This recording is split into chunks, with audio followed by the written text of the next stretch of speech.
50 है। अस्सलामुअलैकुम नाज़रीन, क्या हाल है? उम्मीद करना खैरियत तुम। इधर देखो, ये मेरी बहन है। मैं ताल्लुक गिलगित बाल्टिस्तान से। मेरा नाम मोहम्मद शिराज है। आपका नाम क्या है? मुस्कान। आप किस क्लास में पढ़ते हैं? 1। अच्छा, आपकी उम्र कितने हैं? हाँ, आपकी उम्र? मेरी उम्र तो सामने 250। इसकी उम्र 250 है।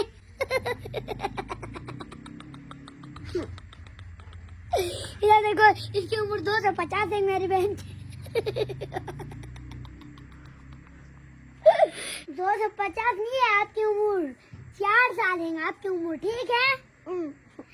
असल में मेरी बहन को उर्दू नहीं आती है, बस्ती आती है, इसलिए इसको समझ नहीं आ रहा है। कुछ आज बहुत शादी है, इसलिए ये टोपी पहनने आया है मैंने। देखो, मेरी बहन ने भी टोपी पहना है। देखो, ये टोपी बहुत अच्छा है। कमेंट करें, शेयर करें, सब्सक्राइब करें ना भूलिए। Thank you. मेरे साइकिल है, इसलिए ये पहना हुआ है। यह सर्दियों होते ना। देखो, ये हमारा साइकिल है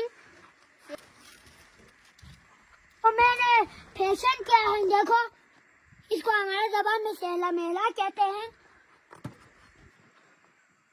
इसको मैंने लाक लगा हुआ है। देखो।